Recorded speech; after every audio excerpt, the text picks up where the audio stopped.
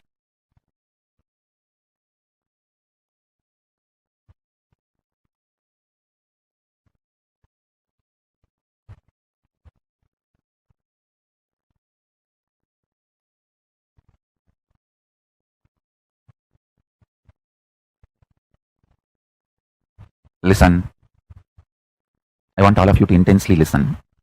If you use all the 100 unit energy to unclutch completely, your consciousness becomes intensely matured and fully enlightened. You open the infinite resource inside you. Once you open the infinite resource, how much ever you get involved with the world only strengthens you in your enlightenment. This is called Shakti Tattva. Listen. Prakriti, only nature, Prakriti only strengthens your enlightenment. That is called Shakti Tattva.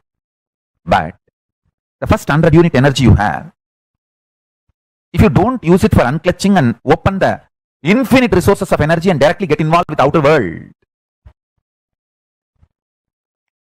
listen, if you directly get involved with the outer world, the mess you will make for yourself in the outer world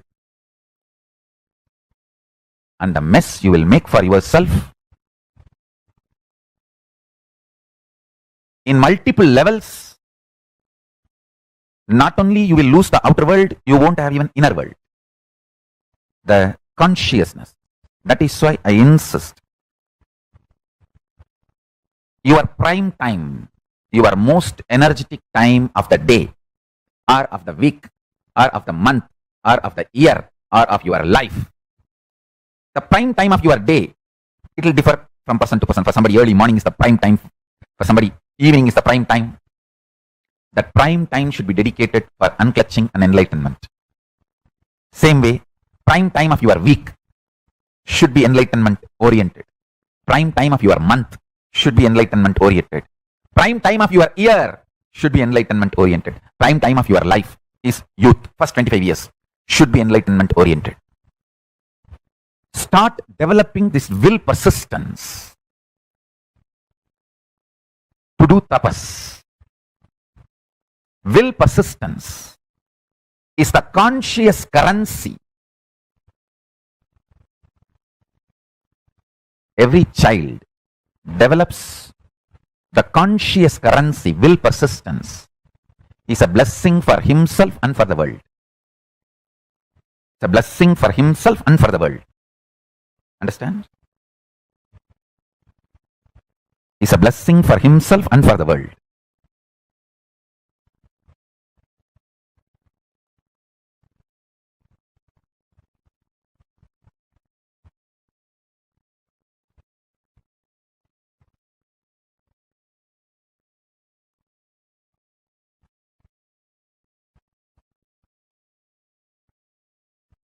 Every child learns to do tapas and unclutching, is blessing for himself and herself and for the world. I want all my kids, my sons and daughters,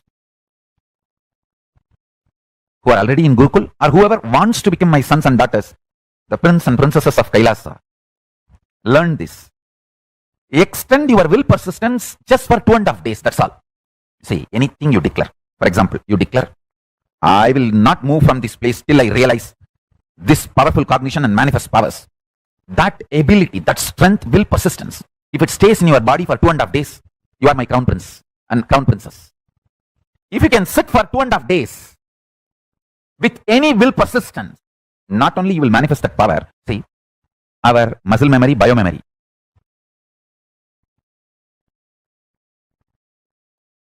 will get purified, detoxed from any powerful pattern within 2.5 days. 2.5 days of will persistence. For example, if you want to master third eye, decide for 2.5 days, I will not move till I manifest the power of third eye. If you sit, no other way. Simply your patterns and toxins will melt down and break. You will manifest the power of third eye. 2.5 days is the maximum time your delusion can play games. Your toxins can play games. You just need to build it step by step, step by step. First time when you fail within 2 hours, don't worry. There is nothing to worry. You started. That is the biggest blessing. Hey, even for me, incarnation of Paramashiva, it took almost 10 years to master. So even if you take 10 births, nothing wrong. You are much earlier. You are a high achiever. You are greatest achiever. So nothing to worry. Your failed attempts, if it becomes load on your consciousness and becomes guilt, that will lead to the worst failure. Worst failure is never restarting again. Don't allow that to happen. Don't allow that to happen.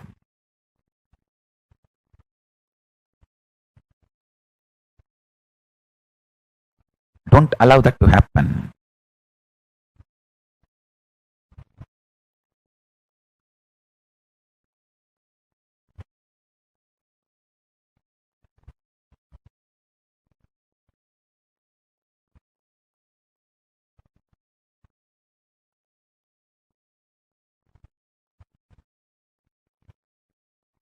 You need to be very clear.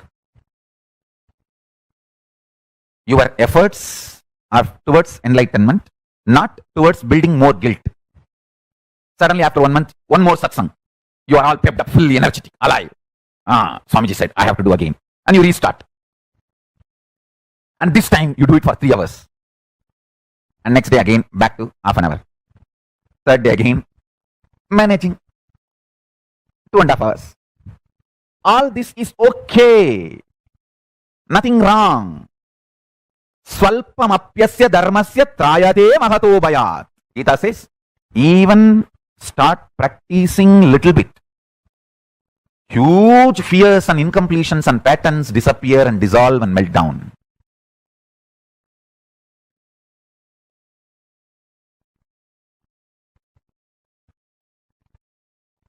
Do not allow guilt, powerlessness, incompletion settle down in you while you are trying to practice enlightenment, live enlightenment, manifest Paramashiva. Understand? You need to separate these two. Ability to inspire yourself. At the same time, not to fall into the guilt when you are not able to challenge yourself. Understand? Inspire yourself, start practicing, start manifesting. But when you are not able to challenge yourself, don't fall into guilt.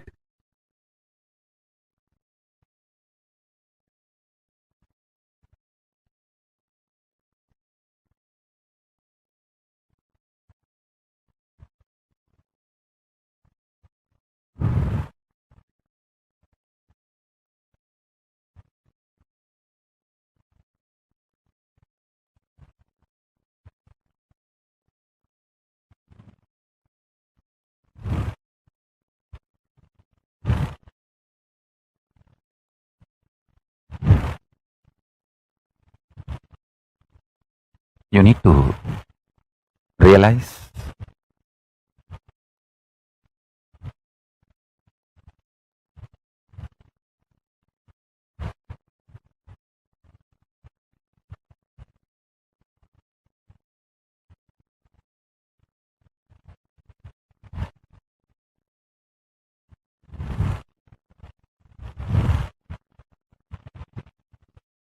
falling into the guilt, powerlessness,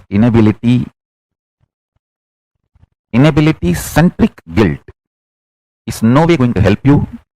Same way, withdrawing from trying, putting your effort in seeking is literally spiritual suicide.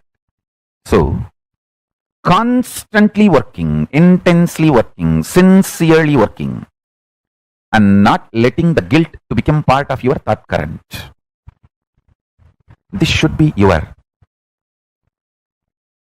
intense living enlightenment experience.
I want all of you to know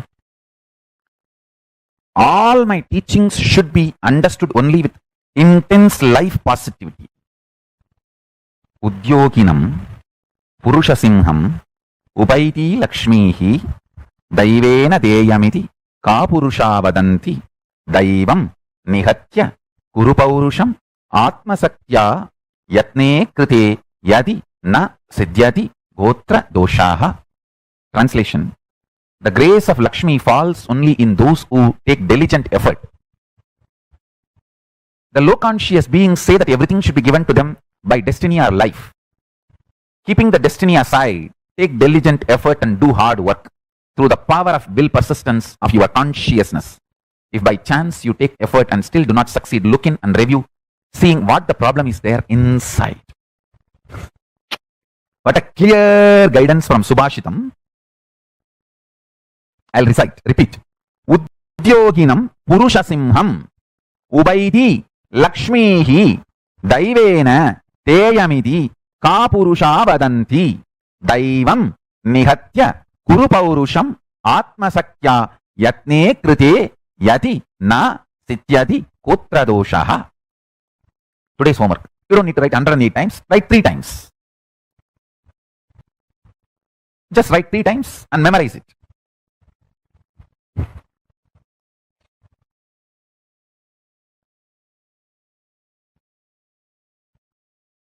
Don't do copy pasting. Type. Even if you are doing the homework in the Facebook, type. Each time you have to type. You can't do copy paste. No.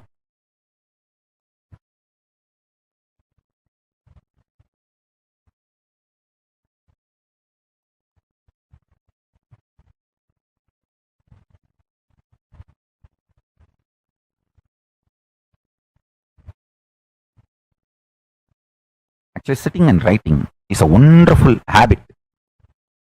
Likita Japam is an amazing spiritual practice, because at the time you are sitting with yourself and you are also alive, awake consciously. You are not drifted away here and there. You sit and you are awake, alive, continuously working consciously. I just want to tell you, be intensely life positive.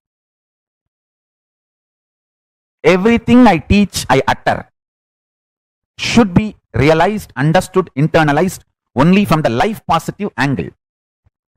When I say, do this, you will get enlightened, see life positive. When I say, if you don't do this, you will have this suffering, see that also from the life positive angle, and don't do that, that's all. Don't take that as a threat, and don't take that as a challenge and try to prove, hey, I will do that, but I will not get that punishment, I will show you. No. Take it from the angle of life positive and always move with the life positive energy. End of the day, I am trying to inspire you to be life positive.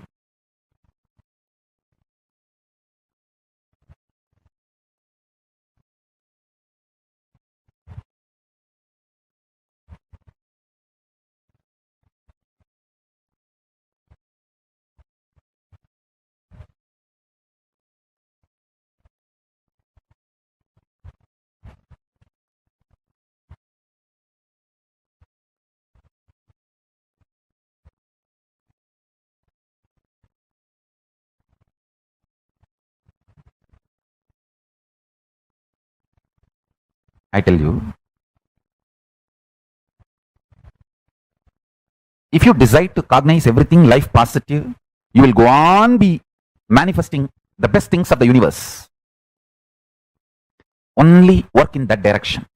Don't even think otherwise. No need for that. Otherwise, not current.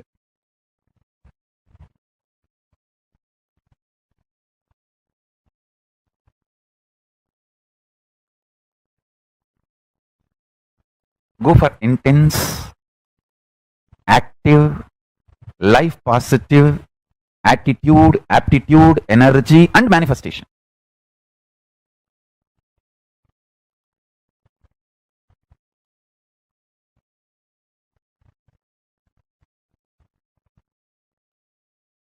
The shitty mind makes you take such major decisions, literally holding you as a hostage.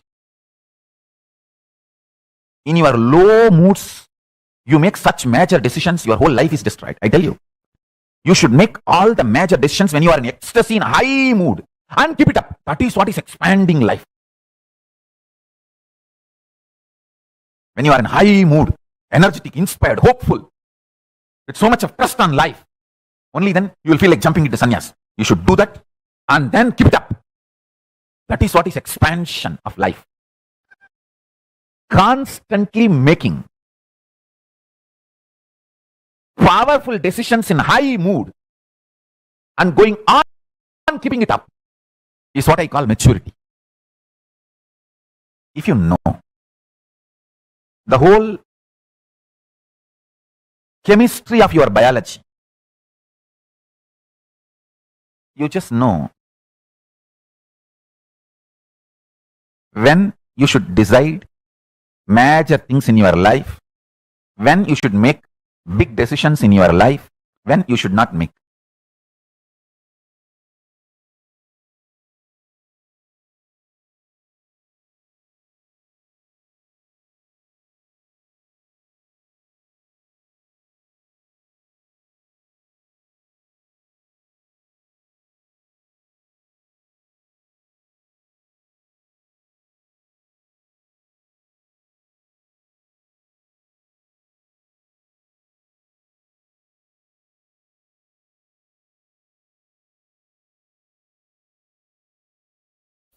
I welcome all of you for this Shiva Tattva and Vidya Tattva session.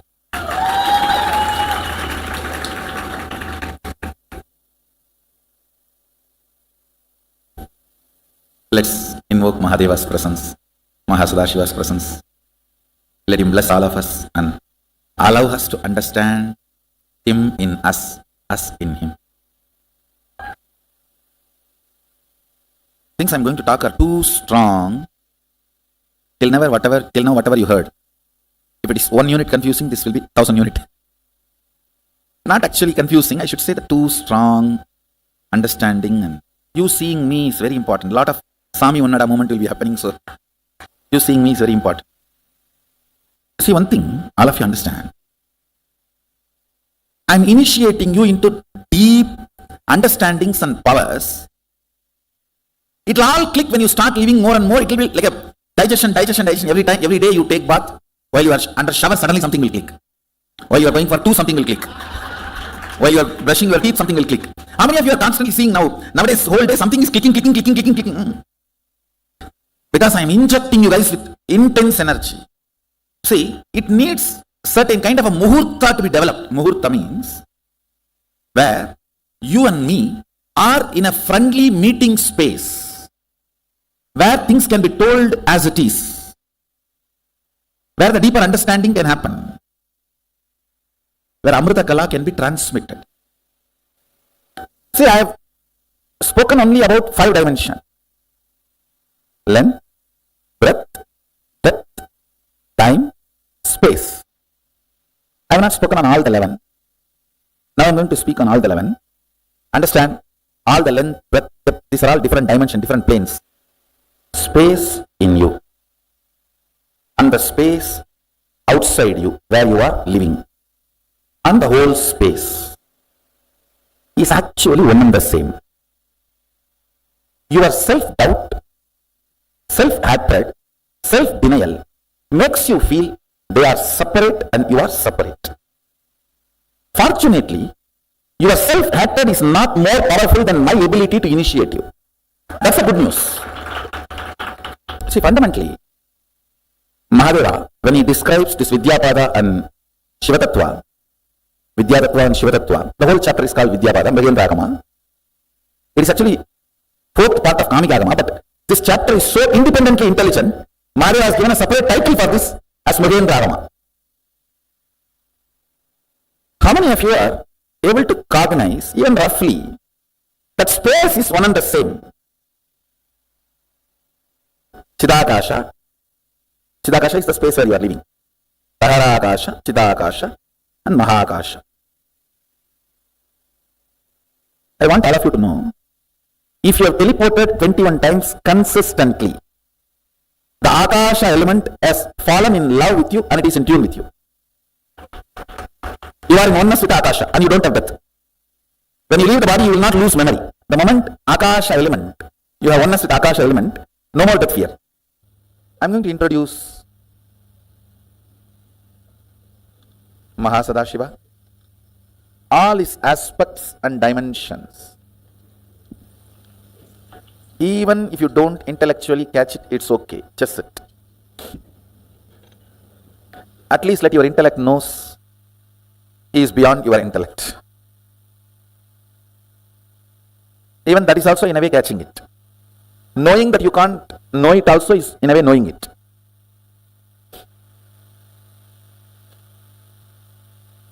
So you can see Mahasadashiva's, the way he describes himself in Agama with Adi Shakti. You can see him with 25 heads. I should say, head without third eye is head. The moment third eye is awakened, it's no more head, it's identity. Head becomes identity when third eye is awakened. Till your third eye is awakened, even if your head is cut, no use. Nothing is lost. Because nothing only is there in the head. Once the third eye awakens only, you become an identity. So, because your existence is needed. Your existence is needed for you, for society, for humanity, for the universe. Till third eye is awakened, your existence is nothing more than these animals in the slaughterhouse. People look at that only as a next day meal. It's not looked as an animal. Of course, that is not right. That is the next. So you can see him having 25 heads. First layer 9, second layer 7, third layer 5, fourth layer 3, last layer 1. Listen, actually this 25 is not number 25. It is just countless. Any identity is part of Mahasadashiva. Then it is zillion or zillions and zillions. It's countless. I'll explain, then you'll understand. Please see this. Below the 9 heads, they represent unit dimensions of the cosmos, like a length, breadth, depth, time, space, the unit dimension. The other 4, don't worry about it now. I'll explain later. Let me give you understanding step by step so you understand it is your own head. Listen.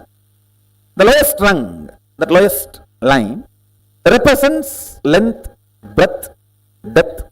Why I want you to understand, by understanding it, you will understand you also have all this in you. Some of your heads are not awakened, that's all. You also have all this. Most of you are awakened only with the first head. That's only one head length, that's all. That's all, In this length and in this length. For all greed, for all fear, over. Only length. Listen, first unit, length, all of you understand, your logic. Breadth, your visualization, or emotion, heart. Understand, as long as there is only length and breadth, only these two exist. But when the length and breadth gets matured to depth, not only depth is born, in depth there are many other things born. Listen, when there is a water and land, these two are separate 2 units. When the water and land gets mixed, not only the fertile land is born, in the fertile land multiple things are born. How many of you are catching it? That multiple things in depth when the length and breadth operates, the first thing starts is Shabda. Shabda. In depth, length and breadth crisscrossing. Your visualization and your logic crisscrossing. In depth manifests Shabda. Like one man, one woman becoming husband and wife and living in a home creates Shabda. Man is length, woman is breadth, house is depth. It is not just length, breadth, depth. Now the side effect starts. So that is why from the head of the depth, the multi-dimension starts. The next second layer is not called second layer, multi-dimension. Listen, because in that Shabda head, it is not one head. It is inclusion of length, breadth, depth. Do you know why rich people only sleep for 6 hours, but you still feel tired after sleeping for 8 hours? This is because you are not sleeping properly. Ordinary pillows cannot support the cervical spine. Not only does it make sleeping uncomfortable, but it can also easily cause stiff neck. This sleeping pillow will keep your head in the correct position and support your Just now you all understood this Shabda head, this head. All of you are able to see the Shabda head. That is 4 in 1. Am I right?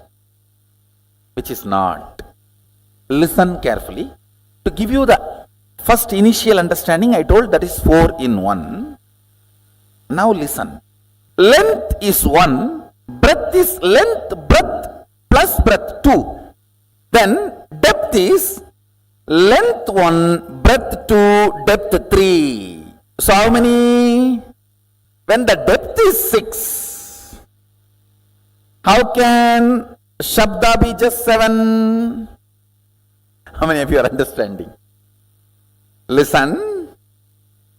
So now, 1 length, 2 breadth, 3 depth, put together goes into multi-dimension.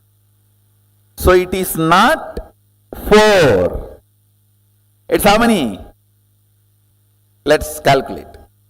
Length 1, breadth 2. So how many it becomes now? Plus 3 of the depth. So then 6 plus the 1 Shabda, the which is outcome of this 6. So how many? Shabda is not 1. Shabda is how many? 7. Listen. 7 plus this 3 plus this 2 plus this 1. How many of you are getting? So what is the Shabda number? When you look, 13. When you look superficially, how it looked? No, first 4. 1 layer depth. When you look, how it looked? 7. 1 more layer depth. When you looked only where it is coming. So the Shabda head is not 7. You see how it describes, when you look in the front, 9 faces appear. When you look in the side, again 9 faces appear. When you look in the back, 9 appears. When you look this side, 9 appears. Then it is round pyramid structure. 9, any side if you see 9, it does not mean 1 layer he has only 9. Understand? Come with me. In this calculation, I am teaching you depth.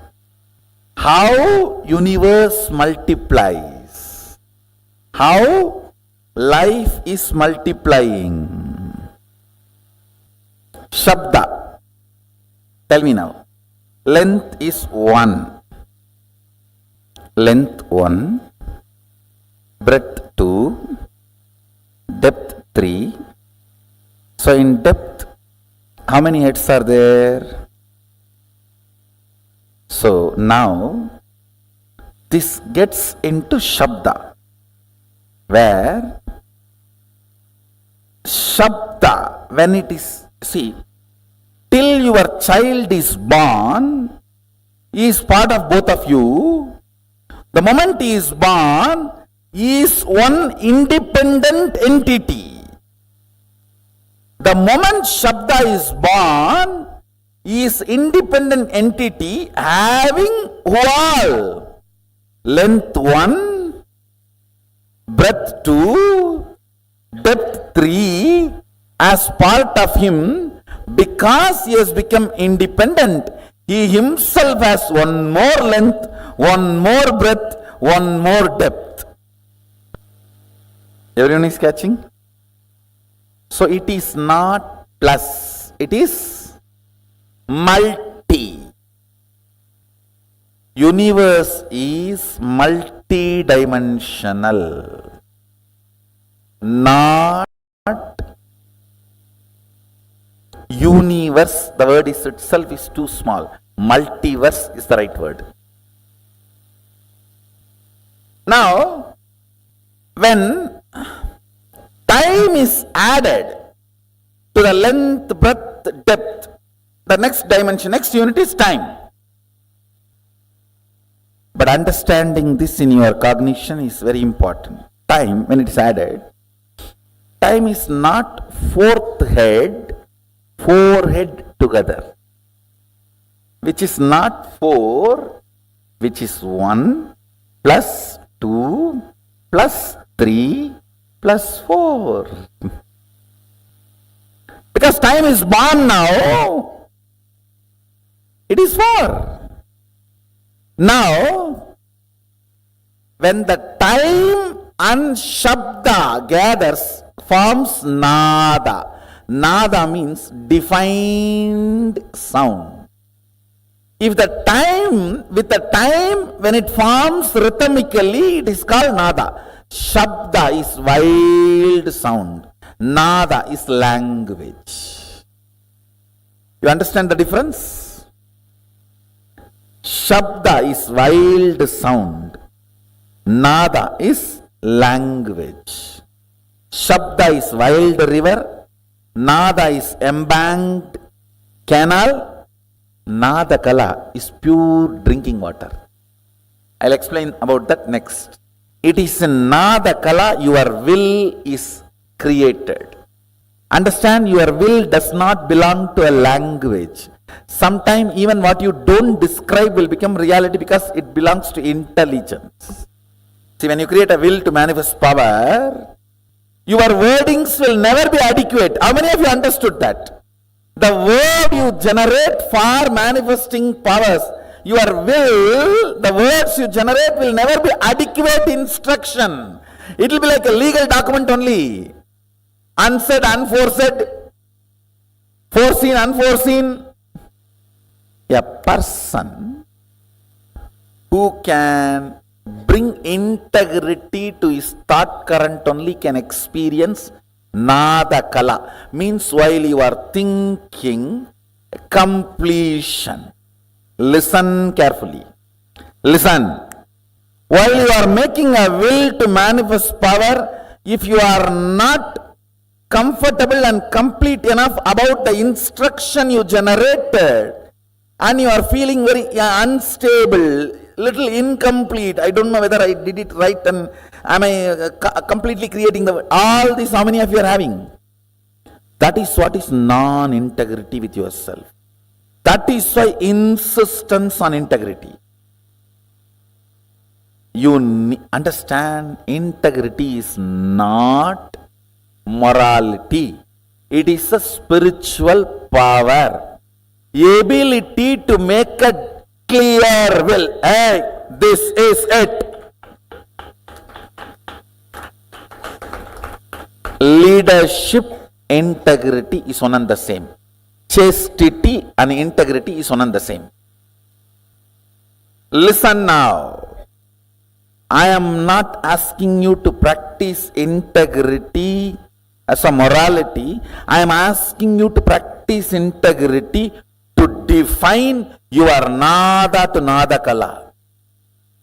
Means subtle purification in your thinking. Subtle purification in your thinking makes your whole body ecstatic. The Nadakala. Understand, this whole detoxification is to raise your Shabda to Nada, Nada to Nadakala. To bring you more and more integrated to your thinking. That's all, nothing else. What you want, if you can tell yourself, you can get it because you are Mahadeva. Understand? Length 1, breadth 3. How many of you are understanding? It's not 2. It is 1 plus 1 plus this one, 3. Depth 1 plus 3 plus what? 3. 1 plus 3 plus 3, 7. Because the moment depth is born, that is 3. The moment child is born, you can't keep him as you want. Because he is born out of you does not mean he will be under you. You always have this stupid thing, equating him also as equivalent to you. No, he is both of you put together and his own craziness. You never value his craziness. Understand? That is why you are shocked when you see his craziness. So now, what about time? You yourself calculate. 1 plus 3 plus 7. So what is the number? 11 plus 11. Because the moment time is born, it has all the identities of this 11 into it. Not even 11, 12. Because time is its own independent identity. How many of you are catching? What is space now? No, actually you will have to visualize clearly. 1, 1, 1, 1, 1, 1 and count. By the time coffee has come to mind, no, come back. 1, 1, 1, 1, 1, 1. I am not confusing. I am making you guys understand the futility of your mathematical length. I am just making you guys move to the next level. How many of you are catching what I am saying? It is not pyramid structure. It is living identity structure. See, again it is gone. Tell me now, you are in the time zone.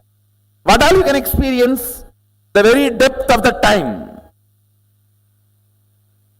Lengths, all the things. Breadths, length and breadths. Depths, length and breadths and depths. Lengths, breadths, depths and time in time. Listen, I am not confusing you, listen. Length of the length and length of the breadth both exist in time. Length of the length and length of the breadth and length of the depth exists in time. How many of you are catching? Because now time is born, the length of the time. How many of you are understanding? You may think, why should I know all this? Because, listen, even all this being informed to your depth, you will play with the powers very properly, and you will know if at all you are stuck somewhere where you are stuck, and you can just clear it. Understand, knowledge is power. How many are understanding? Getting comfortable with your inner space. knowing it is too large to be judged by you. Even though he is sitting with Adi Shakti, he is the ultimate brahmachari, sannyasi. Even though he gave this whole agama, he is in eternal silence, mauna. Listen carefully. Can you guys understand this? Put the number for space. Then put the number for shabda. Then put the number for nada. And put the number for nada kala. And put the number for bindu. And put the number for bindu kala. And put the number for amrita kala. See, multi-dimension, multiple dimension, and Shakti dimension. The multi-unit becomes multi becomes multiple becomes so vibrant. It is no more a matter. It is just energy. In Amrita Kala, it is just infinity. How many of you are already feeling headache? Good. Now listen to one line. How many of you think Shabda is totality of length, breadth, depth? From that Shabda appears. Listen. Yes. It appears from length, breadth, depth, no doubt. So you will put the totality of length, breadth, depth to Shabda. But it cannot exist without space. That is why multi-dimension. Anything in multi-dimension may be generated from some of the unit dimension, but it cannot exist without all the unit dimensions cooperation. How many of you are getting? So all the unit dimensions have to be present in even the first of multi-dimension. Understand? I am teaching you the tattva, unit of the cosmos. Can sound, shabda, exist without space? In length, breadth, depth, it will be generated. But it will die the moment it is generated. Only if the space, it can hold it and keep it alive. Without space, can the sound be kept alive? Then without space, the word I utter here, sound I utter here, it will die here. It will never reach your ears. It reaches your ears because there is a space. How many of you are understanding? So, multi-dimension means all the unit dimensions have to be present there. Multiple dimensions means all the unit dimension and multi-dimensions have to be present there. Now calculate.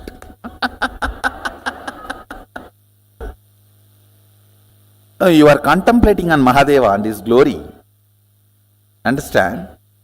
Only when your logic understands, it cannot capture. It allows the breath, emotion to open up, devotion to open up. When your devotion also understands, I cannot capture it. Your depth opens up. Your depth says, where am I to grasp him? Then your time opens up. Your time, when it goes crazy, the space opens up. The space only creates oneness.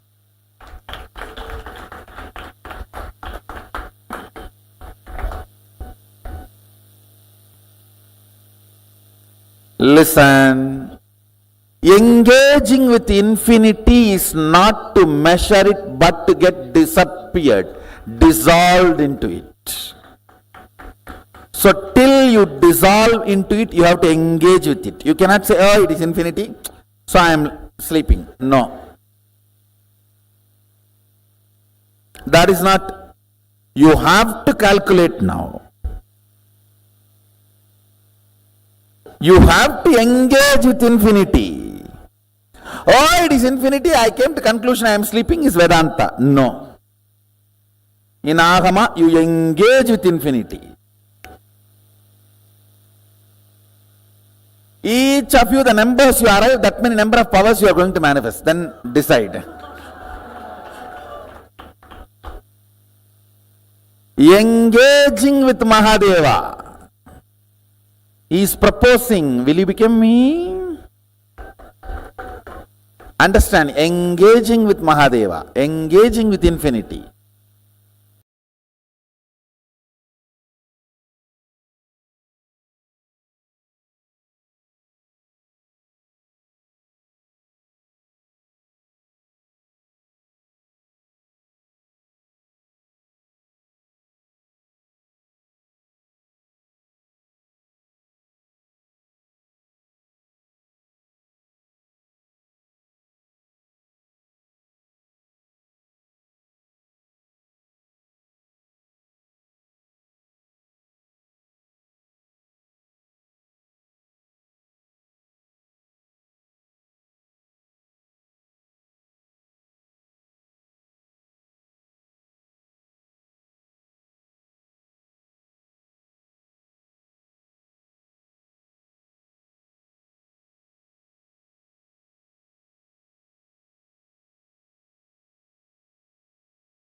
Okay.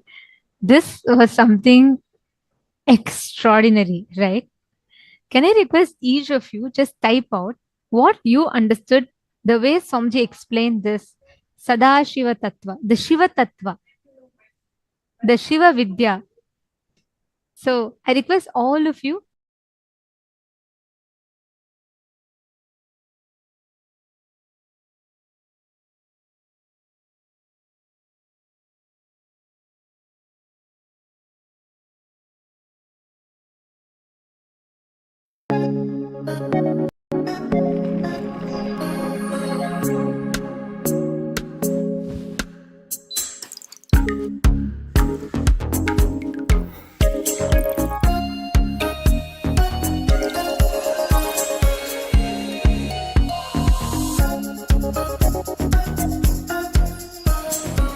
The art of convenient laundry. The art of ease. Hitachi.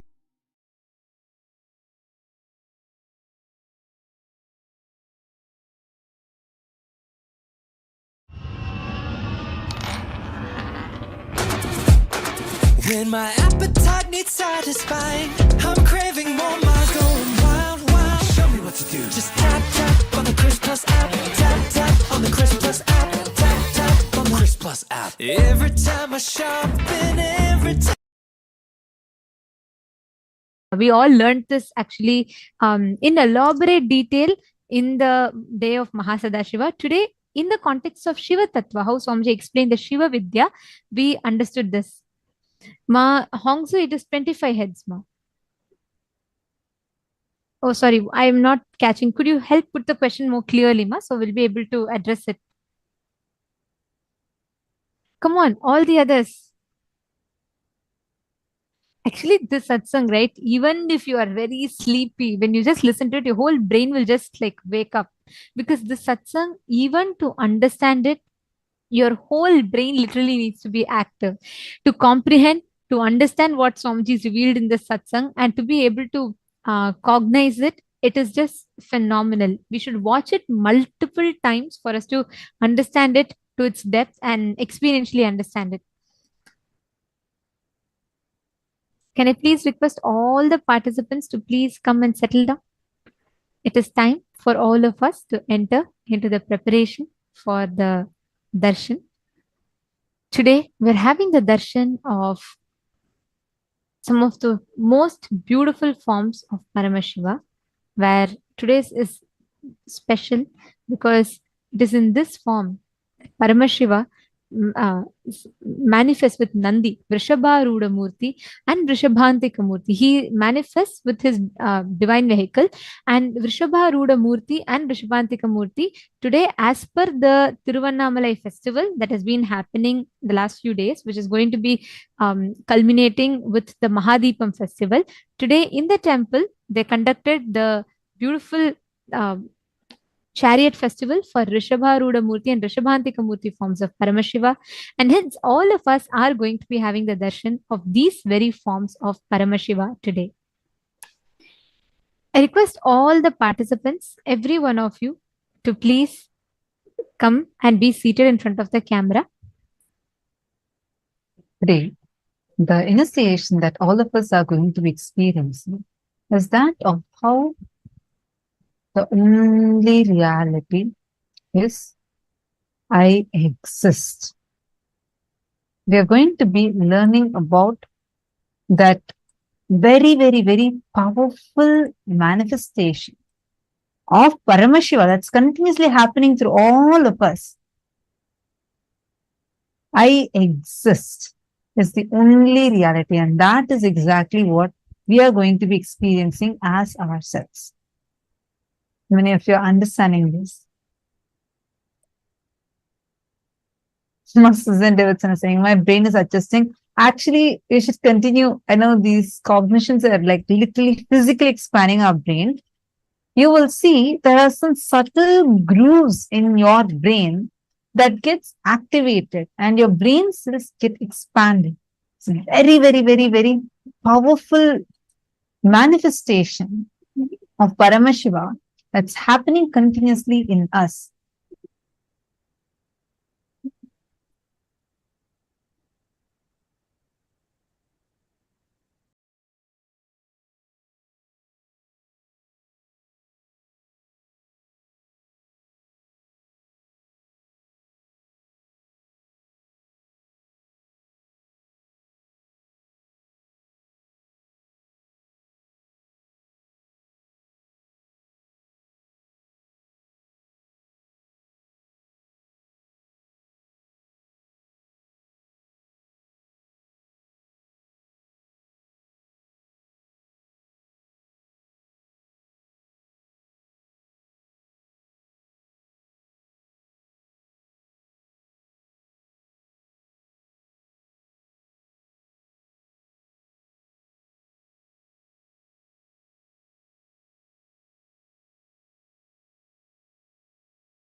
So now this is the initiation all of us are going to be receiving, where we understand about how you are alive is the only reality.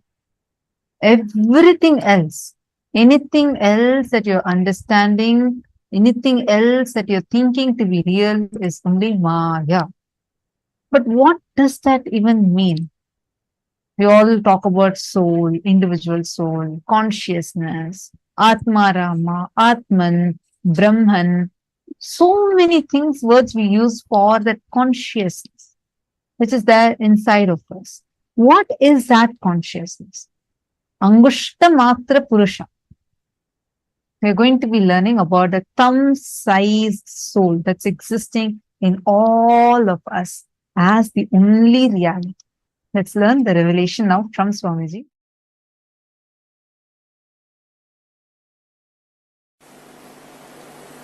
Today's subject,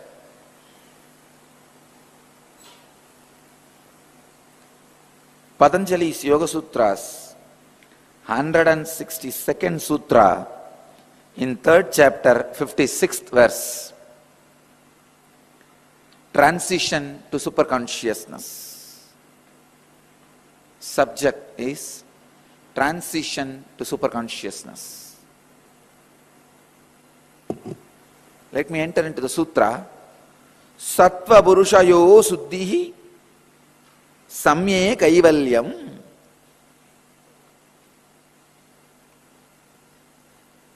Swami Vivekananda translates this as, by the similarity of purity between the Sattva and the Purusha comes Kaivalya. Swami Prabhavananda translates as, perfection is attained when the mind becomes as pure as Atman itself. Swami Sachidananda translates as, when the tranquil mind attains purity equal to that of the self, there is absoluteness. Bhagavan Osho translates as, Sattva Purushayoho Suddhi Samye Kaivalyam. Liberation is obtained when there is equality of purity between the Purusha and Sattva. Let me translate from my experience. Purusha is a pure light. Sattva is the pure reflection where there is no convergence, conflict, dust. Purusha is a pure light, what we call as God, Atman, consciousness, enlightened knowledge, Guru's energy, whatever you name it, it is one. The source, Hiranmayi Garbha, the source from which everything originates, the source from which everything expresses itself, the source on which everything stays. I'll give you the example. The light in front of me can be considered as the Purusha, source. And this mirror can be considered as the body, the exact reflection of that light where it falls. You can see now the reflection falls and the reflection reflects on the wall. The reflection area exactly where you see the reflection of the pure light, that is called Sattva, innermost intelligence. And the reflection of this reflection which you see on the wall, that is what the world you experience. Please understand. This is Purusha, God, the pure light. Self-effulgence, Sutta Swayam Prakasa Jyoti. A great saint of the 19th century named Vadalur Vallalar lived in Tamil Nadu, calls this Purusha as Swayam Prakasa, self-effulgent,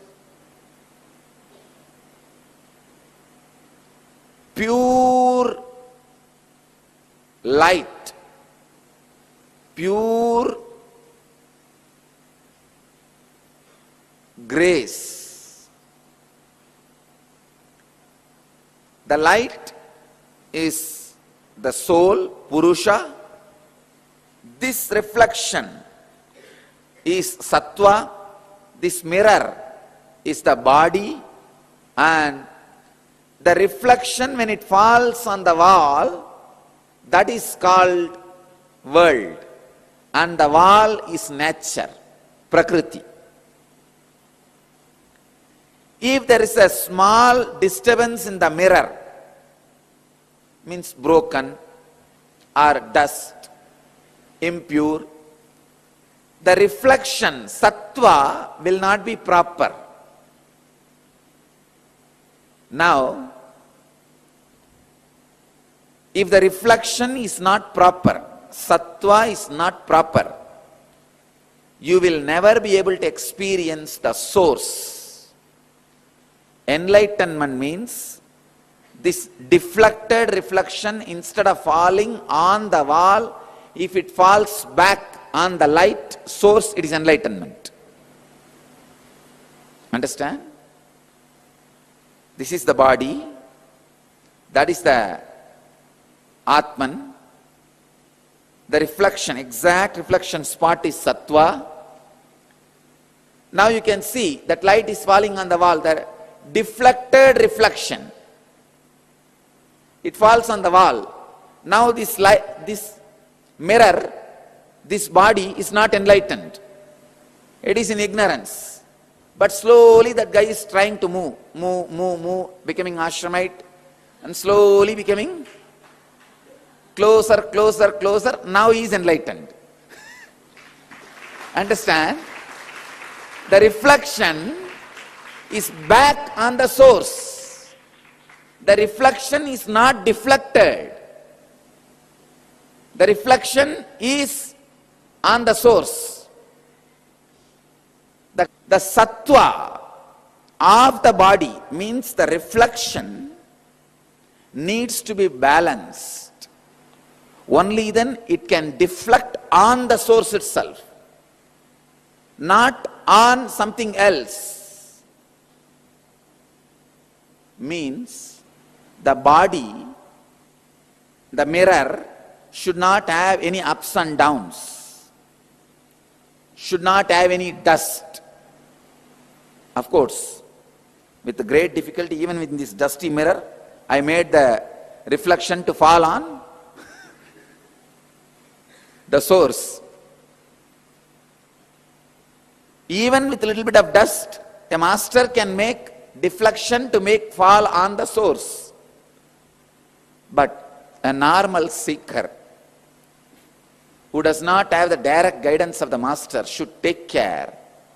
This sutra is written for the people who may not be having direct guidance, should take care. The pure Sattva means the reflection is balanced to directly connect with the source.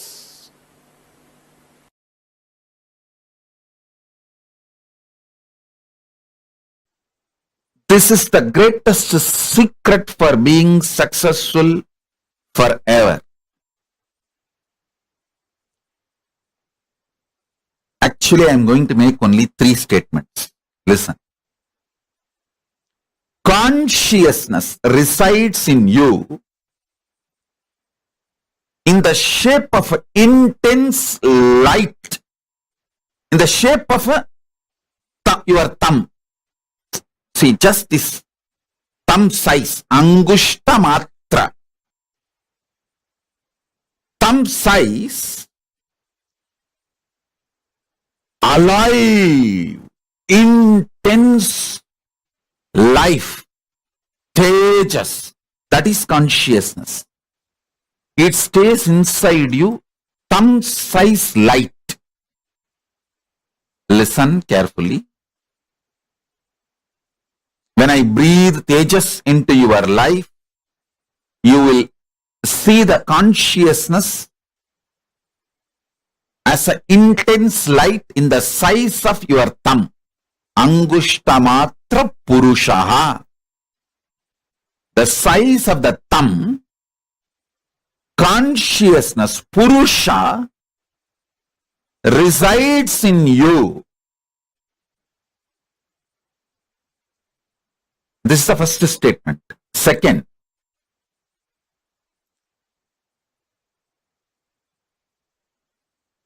that Purusha is connected to all the minor chakras of your body.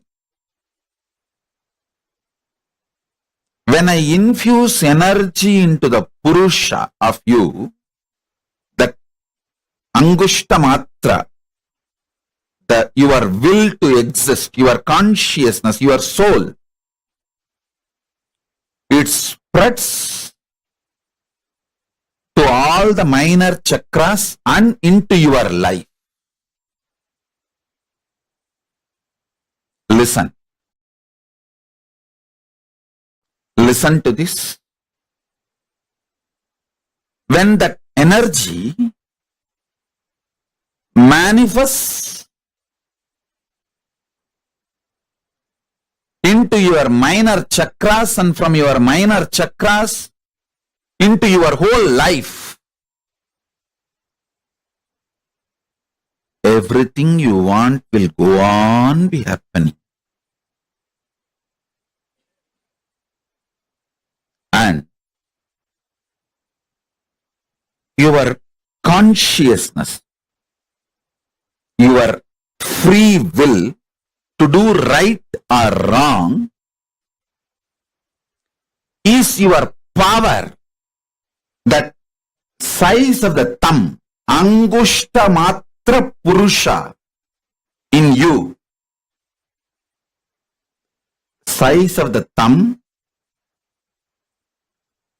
as a pure Tejas, life, energy,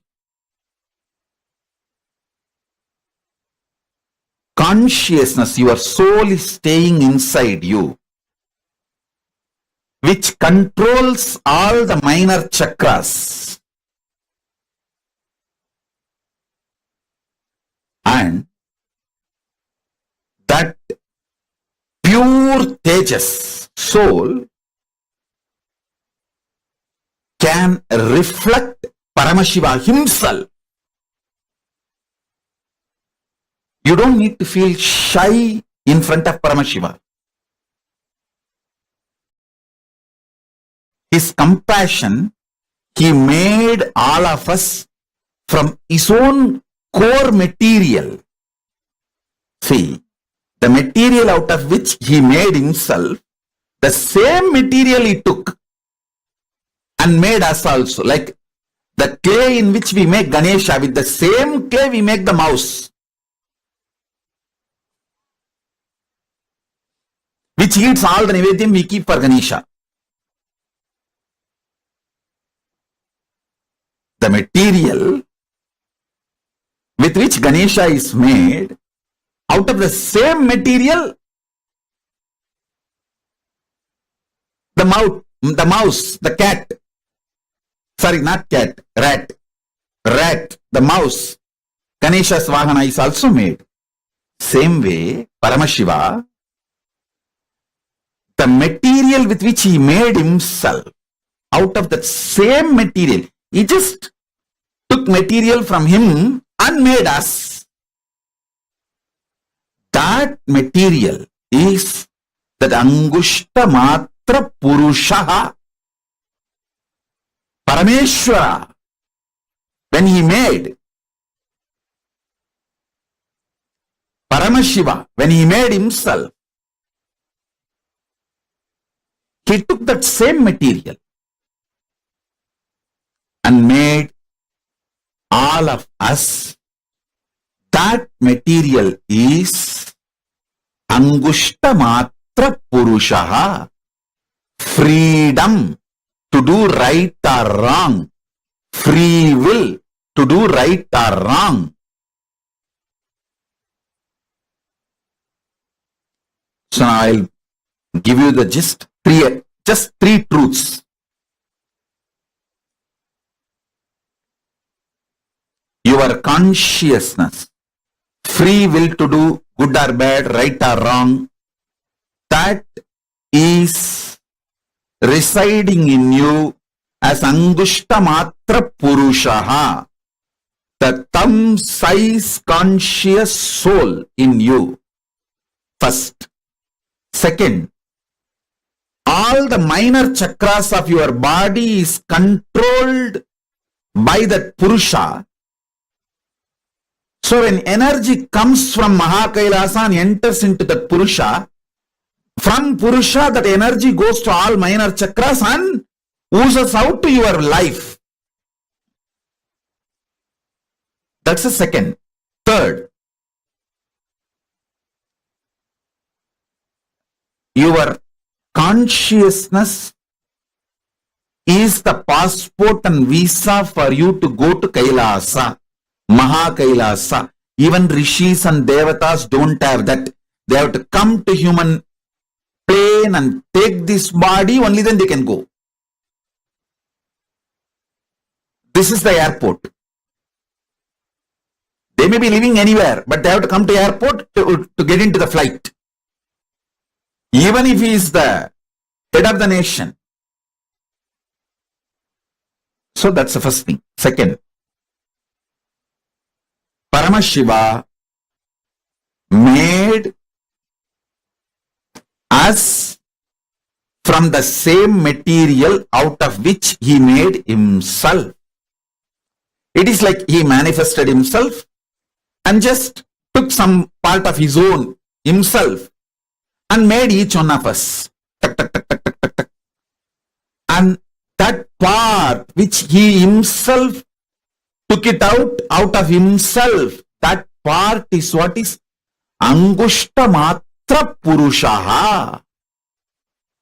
Thumb size consciousness. So now,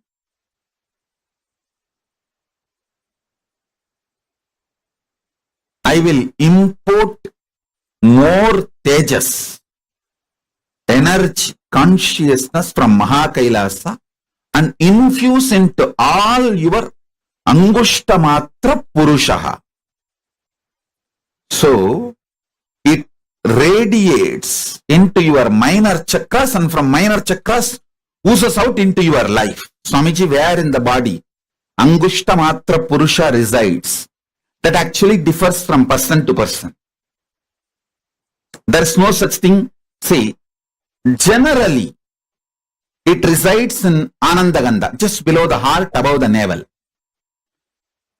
Just below the heart, below the Anagata chakra, above the navel chakra, this region.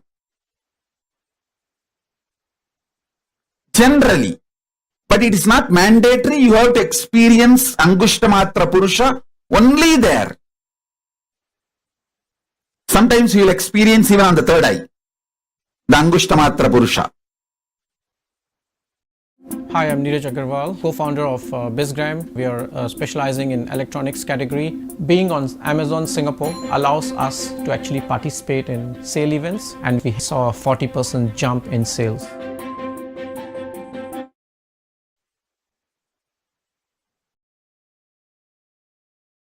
Each kshetra in Hindu tradition is considered as one chakra. For example, Tiruvannamalai is considered as a Manipuraka chakra, navel center. And Chidambaram is considered as heart chakra, Anagata chakra, heart center. Madurai is considered as Dwadashanta Sthala.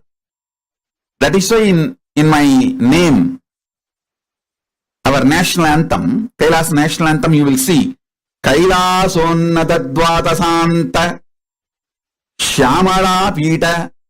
Kaila, among the Kailasa's manifestation, the highest Unnata Dvatashanta. Madurai is considered as Dvatasanta Sthala. Kshetra. Angustamatra Purusha can be experienced in any place. Umesh Ahuja is asking, Swamiji, is Angustamatra Purusha same as Atmarama? Yes. You can call it as Atmanada, Atmarama, Atmeshwara, and all those words means the same. Angustamatra Purusha. In Upanishad, we use one more word, Pratyagatma Chaitanya. Even that word is Angustamatra Purusha. Atmarama can be used to say Angustamatra Purusha. Atmalinga, even that word is used as an equivalent to Angustamatra Purusha. Upanishad uses at least 20 different words to explain the Angustamatra Purusha in the same meaning. So Atmarama is one of the word.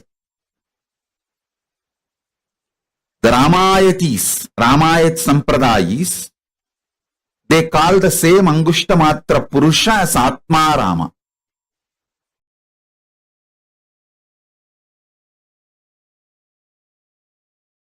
Listen carefully. The cognition's inner software which operates your system, which generates your desire patterns, your joy patterns, your pleasure patterns, your greed patterns, your fear patterns, your anxiety patterns, your depression patterns, your frustration patterns, your good idea of your bad, your right, wrong, all which you generate, which is generated inside your system continuously.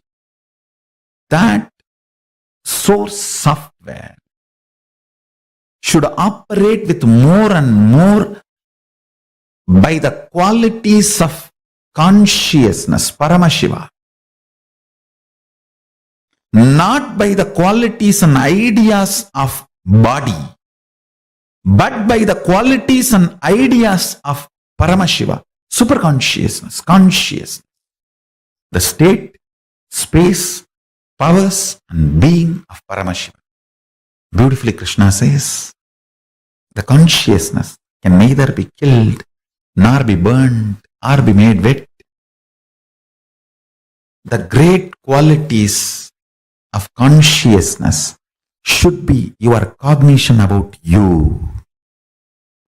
Consciously decide to program, meditate, contemplate, declare to yourself, you are consciousness, Paramashiva, even with you. Behave yourself as Paramashiva. Even with you, behave yourself as Paramashiva. That is the highest integrity to Paramashiva. Understand? If you think you have something other than Paramashiva, you abuse Paramashiva. How can anything other than Paramashiva exist? Then you are more powerful than Paramashiva. He is the only Purusha. No other Purusha exists other than Paramashiva. So even with yourself, behave as Paramashiva is integrity to Paramashiva. This is the best way you will prepare yourself for Paramashivoham experience.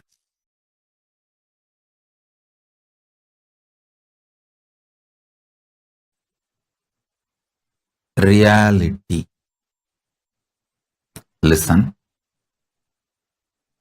Reality is what I am going to work now in this superconscious mutation process. Listen. You are alive. You are alive. That's the only reality. You have some amount of money. You have certain property. all this is imagination approved by society and law of the land, but not reality. How many of you are realizing it? Raise your hand. You are alive is only reality. You have some amount of money. Is your imagination accepted by your bank? You have certain properties. Is an imagination accepted by your country? You have wife or husband. Is your imagination accepted by your spouse? The day your spouse decides he or she does not accept your imagination of having a spouse, over. Bye.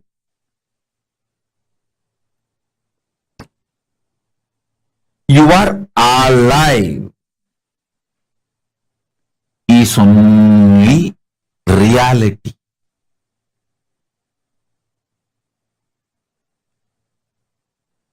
You are alive is the only reality. Everything else is an imagination accepted by certain people at certain level in certain zone. How many of you are understanding?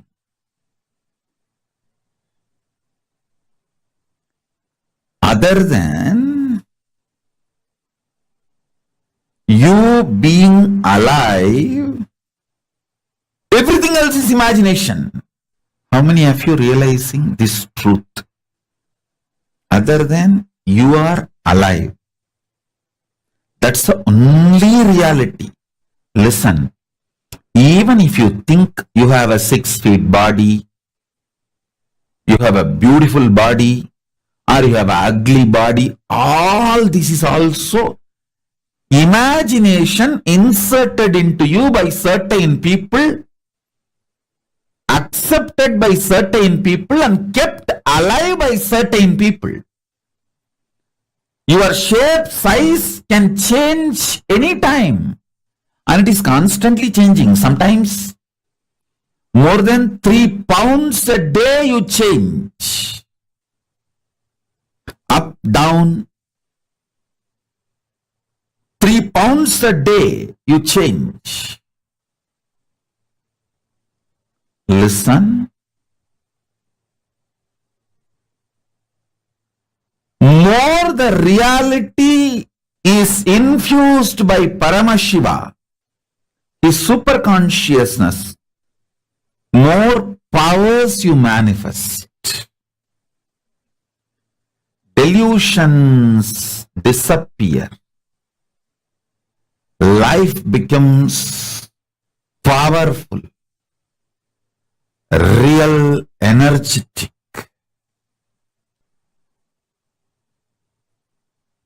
Don't be afraid of reality. That's all. Don't forcibly cling to delusion. Don't forcibly cling to delusion. If your life becomes more and more energetic, powerful, delusions lose power over you. In multi-level, evolve in reality. Let every day of your life raise you more and more into reality. Ravana is not wrong when he shows his power. He was wrong when he was trying to possess Kailasa, control Kailasa. If Ravana has not played with Paramashiva, he would not have been destroyed. If he has not tried to do games with Kailasa and Paramashiva, he would not have been destroyed. Same way Bhasmasura. If he has not tried to go after Paramashiva, destroy Paramashiva, he would not have been destroyed. Same way Daksha. See, Bhasmasura lived 16,000 years. Only when he decided to stretch his hand on Paramashiva, he was. Of course, we have a carbon reduction plan, but it's long term. You have to think about the journey, not just the destination. Aeon helps us understand the trade-offs that come with transitioning our operations and seize opportunities along the way. Better decisions. Aeon.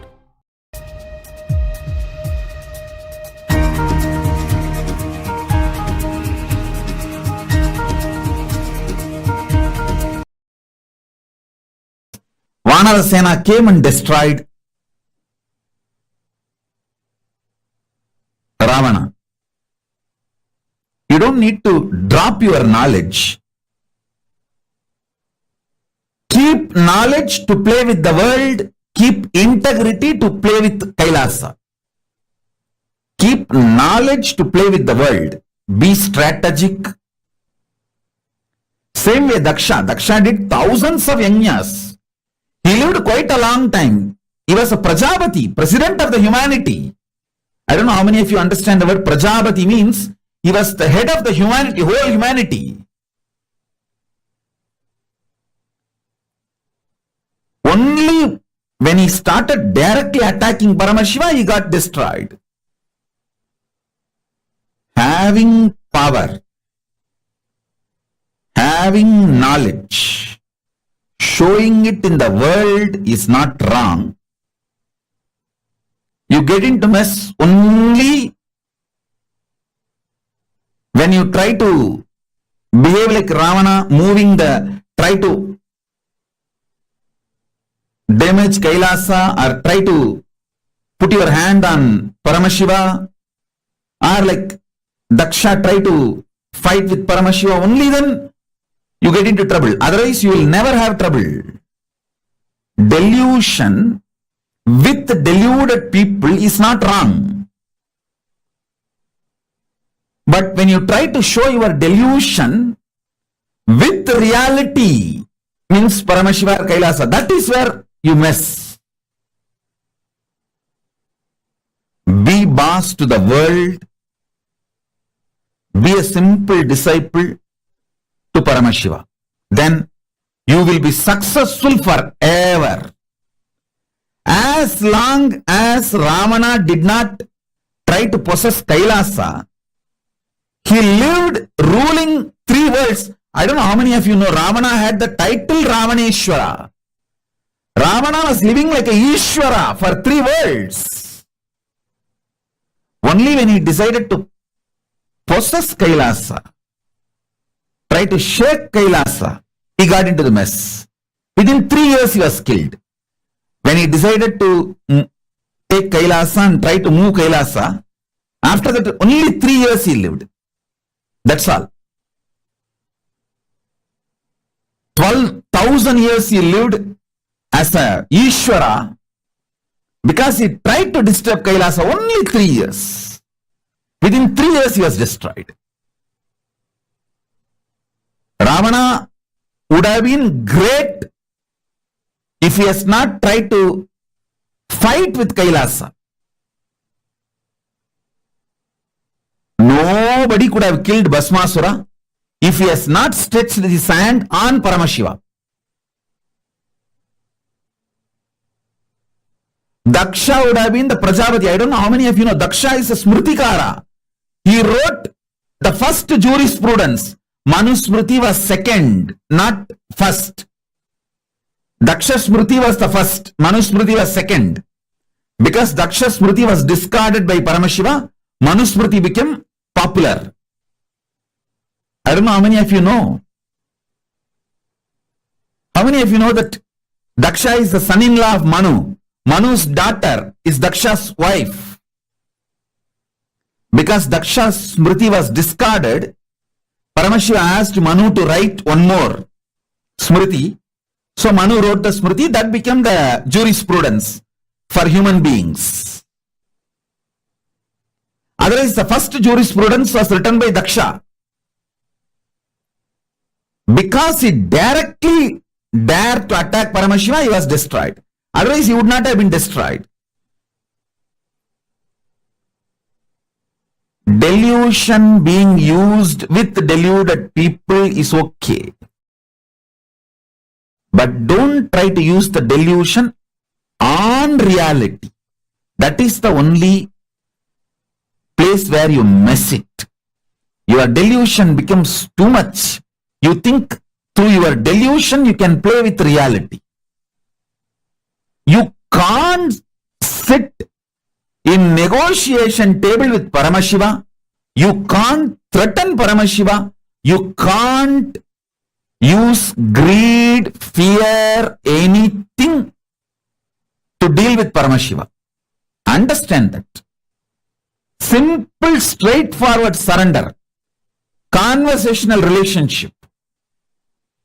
You will always win and protected. You will see everyone whom I am protecting and constantly winning in their life games. Just see, only thing they have is conversational relationship with me. That's all. And I know they will not try to use their delusion, fear, anger, violence, greed to deal with me. Use all that to deal with the world, not with me. If you use your delusion, you will make millions into billions in Wall Street. Because the whole Wall Street is delusion. Use delusion where the delusion is useful. If you use your strategies, your delusion, knowledge, everything in Wall Street, you will make millions into billions. Less than a year, you will make. But if you use your delusions, your knowledge on Kailasa or on Paramashiva, you will lose everything.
Nithyanandam, Swamiji so beautifully revealed to us about Angushta Matra Purushaha, the thumb-sized consciousness in us. Like Swamiji so beautifully explained, where all the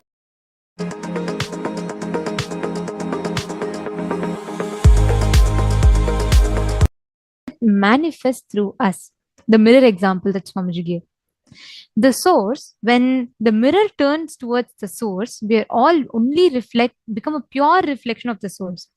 When the light, the source of the light, when the mirror is reflecting on that, it just becomes a pure reflection of light. It doesn't reflect anything else because the bright light will be reflecting through it. Right? Same way, when we turn towards the source, we become the pure reflection of that source.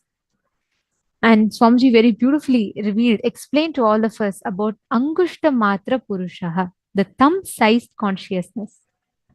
Now, to all of you that are gathered here, to all the participants, all the viewers that are watching us live right now, to every one of you, today, we are going to be having a very, very beautiful darshan, a very powerful initiation. Today, we're having the darshan of Vrishabharudha Murti and Vrishabhantika Murti forms of Paramashiva, where Swamiji will be initiating us into experiencing the absolute truth, the Sattva Tattva, means experiencing that you as Paramashiva are alive is the only reality in life. This experience is what we gain just by manifesting, just by experiencing the space of Paramadvaita. This is the initiation that we're all going to be receiving today. So all the participants, every one of you, we request all of you to please come and settle down. We will be entering into the darshan very, very shortly. I request all of you to please be seated in front of the cameras. During the darshan today, Swamiji is going to be literally raising us to that highest frequency to cognize your existence as Paramashiva. Like right now, when you close your eyes, you have an independent identity of yourself that you cognize. You cognize yourself as a mother, as a daughter, wife, husband, businessman, businesswoman, whatever roles you play in life, whatever core identity you carry about yourself, you visualize yourself as that. With this initiation, when you cognize yourself, you will actually see the consciousness exuding inside you. Swamiji very beautifully describes that will be the side effect of the initiation.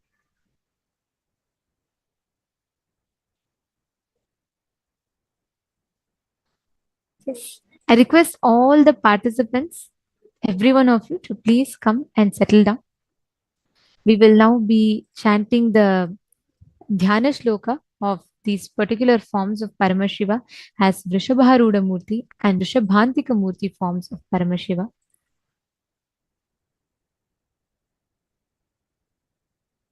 And as we chant Dhyana Shloka, we request all the participants just sit, listen to the Dhyana Shloka intensely and connect to the form of Paramashiva. You will see all the benefits of this form will start manifesting, getting showered inside of you. Today, this ultimate reality, you are alive, is the only reality. Literally, the Angushta Matra Purusha in us getting awakened is what we are going to be experiencing today. So let us all get ready for today's darshan. I request all the participants to please stay tuned as we chant the Dhyana Shloka. The first is the Dhyana Shloka of Vrishabharudha Murti. Sarve syat vakratundanvitakatakaram gopate prushta samstham vamasyardham sadaksham varakaya yugale tankam krishnam dadanam Bhalastaksham prasannam trinayana lasitam bhavadveni kiritam Vame gaurya sametam namata shubhakaram tam vrishabharudamisham. The next is Vrishabhantika Murti form of Paramashiva.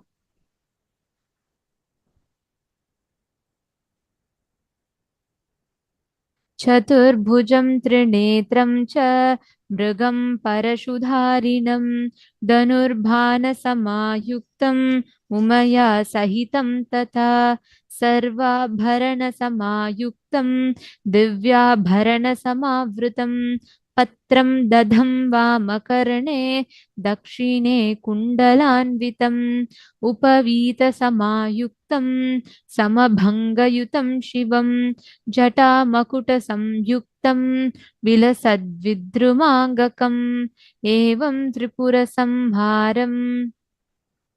Actually, each of these forms are very beautiful. The reason that they happen for itself is so beautiful. Swamiji very briefly explains this happening, where Swamiji tells, whenever Paramashiva manifests himself to share the essence of the ultimate truth of the cosmos, Paramasatya, Para, the Paratva, he always liberates anyone who connects to him in that form. He will liberate all of them, giving them the ultimate moksha, the ultimate experience of bliss, enlightenment, knowledge, whatever we call it. Today, this form of Paramashiva that we're all having the darshan of is the very forms in which during the pralaya, he blesses the dharma devata. He tells the whole world, let the pralaya happen, like everyone will be in pralaya, the deluge. But you alone, I will protect you. I will sit on you as my own vahana and I will protect you. And Dharma Devata receives that blessing, and at the end of every yuga, she goes back and Paramashiva blesses as Rishabhantika Murti. And he sits on Dharma Devata, where Dharma Devata becomes his vahana, and he graces the whole world. Such is the compassion of Paramashiva. Such is the love of Paramashiva. To every one of us that are here right now, all of us are blessed with that exuberant love and bliss.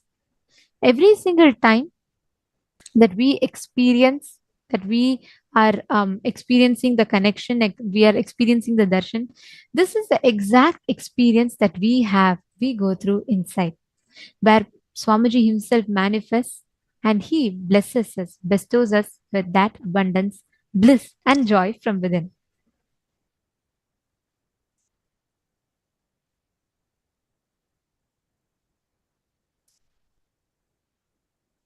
Now, I request all the participants to settle down.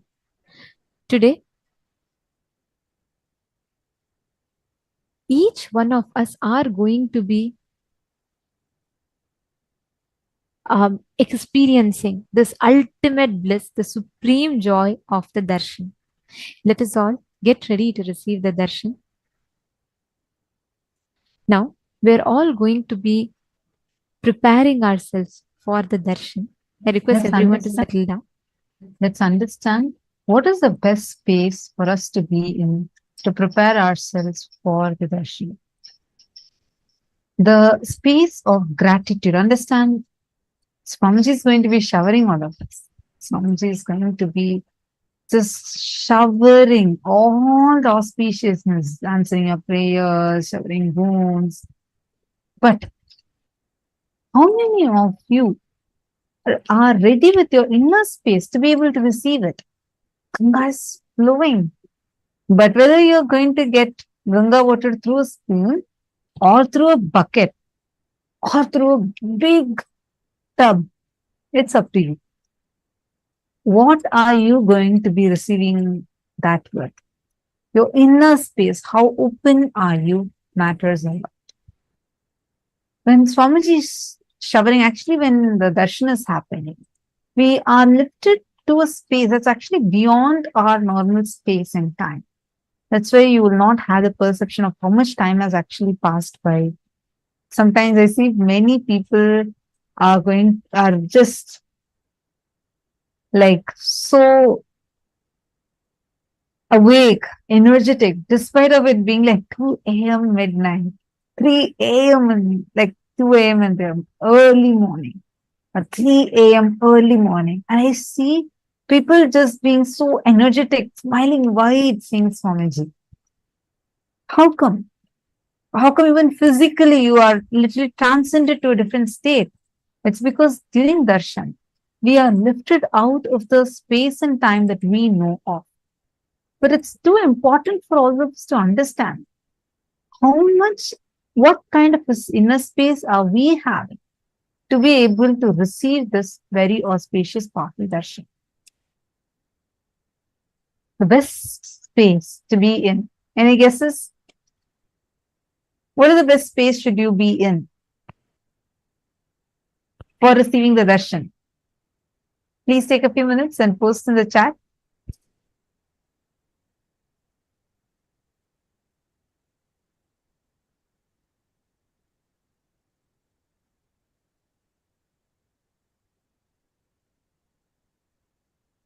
Let's see.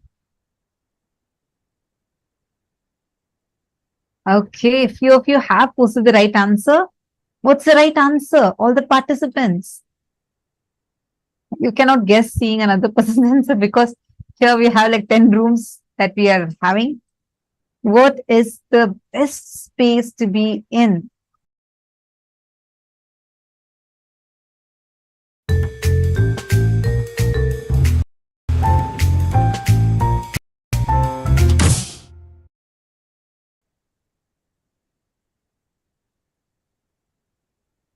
Okay, so the right answer is gratitude. Many of you are right. That's great. And gratitude, because it's only in gratitude. See, in oneness, unclushing, all these things are side effects of it. But when you are melting in gratitude, see, if you are experiencing oneness, okay, and then suddenly you are already thinking, okay, these are the things that I need. Suddenly your mind is going to jump to different things. In gratitude, you're already extremely grateful for the best happening in your life. All the needs, wants, the sankalpas that you've taken will just melt down. It won't be like a load on you trying to hinder your experience in the darshan.